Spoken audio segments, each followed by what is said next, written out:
What's up, Dingoes? I'm Jack37 here, back in Fallout 4. I'm sorry I haven't uploaded in a while. I just haven't had the motivation to. But today, we are doing Fallout 4. Not the usual Fallout 4 Let's Play, a Fallout 4 review. I'm doing this for a school assignment, so I get or points. I think it's points or credits. I think points. I'm getting some points for this, for my school assignment, so yay. That's awesome. But, so yeah, let's get right into the review. First off, I'm going to talk about the player creation. There's a host of options to create your character. You can be male, female, change your cheekbone, change your nose bone, adjust your chin if you want it. You can make your hair different styles. You can change the color of your hair. You can change the color of your skin. You can make your character more skinny, more overweight, and also even more muscular if you want it. You can add blemishes, markings, or damage to the face. Or you can have all of them if you want. I quite love this creation, the character creation that Bethesda's provided you. They even used it for their NPCs. That's how much they relied upon it. But it's quite a good system that's really reliable compared to some other creations that I've used. I personally really like this creation, how much options you can have with it. It's just an amazing creation. So I'm gonna let the video play for a little bit longer, and then we'll go on to a different subject about Fallout.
So, the gameplay. Bethesda's definitely made the combat system 10 times better than previous Fallouts. And the VATS combat is definitely better in my opinion than previous Fallouts as well. It's instead of it pausing time, it's slow-mo, so you have to think a little quicker, and it's a little bit more, you have to think on who you're firing instead of just firing on this person, because you don't care, because it's completely frozen. Which I quite like how it just slows time instead of freezes it, because they still can get an attack onto you before you can attack them even. But in Fallout 3, let's say, they couldn't even get an attack because of the slow-mo. But it's all around improved. The melee system is also improved. It definitely has a way better system. It has crafting, which also, oh, I can't think of the word.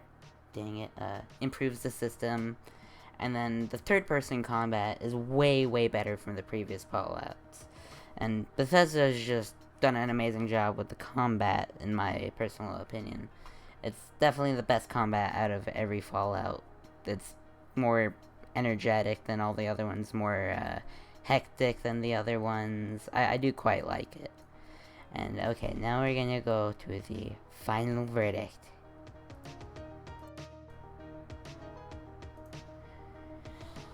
Now, onto the final verdict. I personally love Fallout 4. It doesn't have an in-depth RPG system, which I personally would like, but it's not there, unfortunately. And the dialogue system is unfortunately streamlined because Fallout 3 had a very, very in-depth dialogue system where it showed every bit of the sentence you were going to say, so you know if you're going to be cocky, complete D-bag, be the nicest person in the world, in Fallout 4, it's like the Mass Effect system. You can't really tell what it's going to be, unfortunately. I just don't like that. There is a mod to fix that, though. I have not gotten it yet. I should, though. But, besides those couple things, the game's really good. I love the game.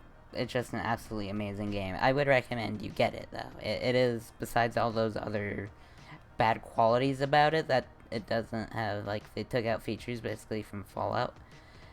It's amazing. And I also forgot to mention the other things.